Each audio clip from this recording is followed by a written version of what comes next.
Hi guys, today I want us to talk about the US stock market with a key focus on the benchmark indices, the SP 500, which is the biggest benchmark index in the US, and of course the NASDAQ 100 index, which is a tech-based index that represents the top 100 best tech companies that are publicly listed in the NASDAQ market.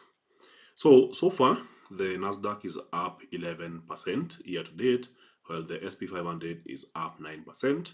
But then, the one question that a lot of investors and traders are asking themselves is whether there is extreme bullishness in the market or whether there are signs of overvaluation, or what we basically refer to as extreme greed.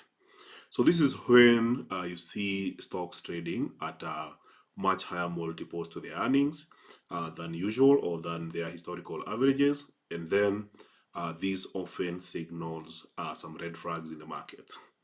So we know that over the last 2 years, the one legendary investor, Warren Buffett, has been accumulating out of cash. Instead of buying stocks, he has been holding on to a cash position, which built to over $360 billion. So the real question is, when he came back into buying and announcements were made last week, he didn't go back into tech sector.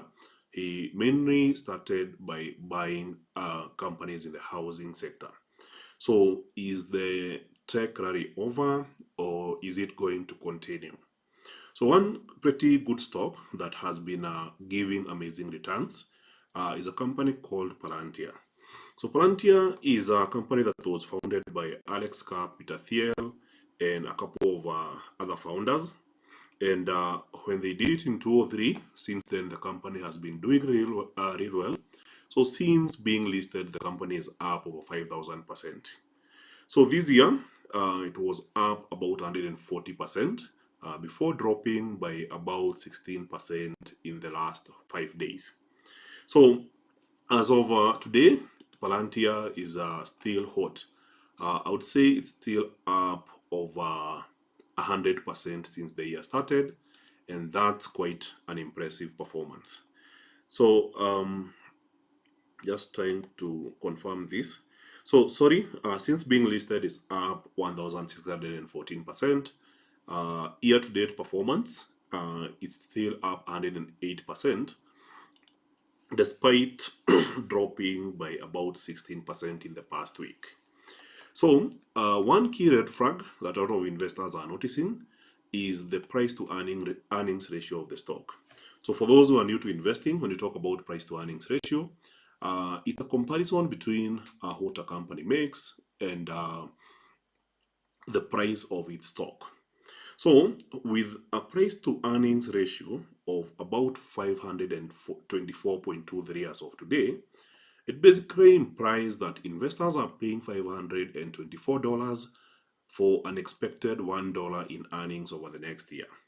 So while this sounds crazy because the valuation is really high, usually if a company has really good prospects and you expect it to grow, investors are willing to pay a premium on price in order to participate in the earnings of the company when it grows in the future. So while you might be expecting $1 over the next 1 year, if the company grows as expected, then the valuation today could make sense if the company grows as expected. However, it's always better to do some form of comparison.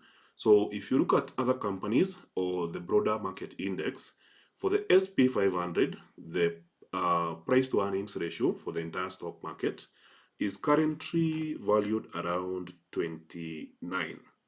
And this basically means that investors are paying only $29 for an expected return of $1. In this case, when you compare with 524, then you see that there is such a high premium on Palantir. So for the tech sector, that is the NASDAQ index, you'll notice that the price to earnings ratio is 42. So investors are basically paying slightly higher than SP 500, paying at 42. Usually the companies in the tech sector tend to grow at a much faster pace than the broader market index. So it's justifiable to pay a little bit higher in order to get much higher income. So tech sector tends to be a growth sector. However, looking at 500, I believe that's crazy. It's a sign of extreme greed in the market.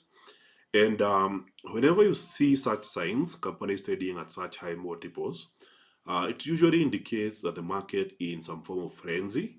And a frenzy, in this case, refers to investors abandoning traditional systems of evaluating a company and going full greed, or I would say full degen. So in this case, nobody is really looking at the company earnings and how the company is performing. They are just buying and smash buying, and this creates a positive feedback loop, which tends to drive um, the share prices to unreasonable levels. So we have seen it happen over and over again across multiple companies. And for Palantir, I believe the main reason that there has been so much confidence in the company is basically because of the number of US government departments it has had contracts with. So as of today, the company has big contracts with the US Department of Defense. I believe to the tune of $10 billion. They have contracts with the Department of Homeland Security. They have contracts with the Department of Health and Human Services, Department of Treasury, that's the IRS, Department of Justice, Department of Veterans Affairs, and many other government departments.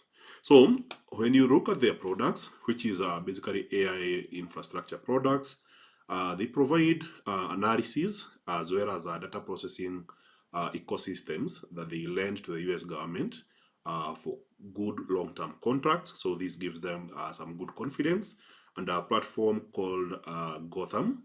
So they also have another one for private sector called Foundry that they also do the same to private companies.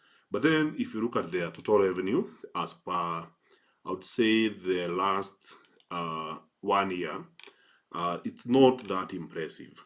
So in the last year, they made a revenue of $2.87 billion, and the net income was pretty impressive. In this case, they bagged $462 million out of that revenue. So the ability of the company to make profits from their revenue is significantly high compared to other companies. But then I don't think they'll get another US government to sign as many contracts. And of course, other economies have other platforms that they're already using. So the valuation and price to earnings ratio of over 500 is clearly unreasonable. So I want to hear from you guys. What do you think about the stock? Is it a red flag, especially from the price to earnings ratio? And as always, this is not investment advice. It's not a recommendation to trade. Stock markets or basically financial markets are risky and you can lose a lot of your money. So let me hear from you guys what you think, whether this is a big enough red flag to indicate that we are close to the top. As always, we don't try to catch the top.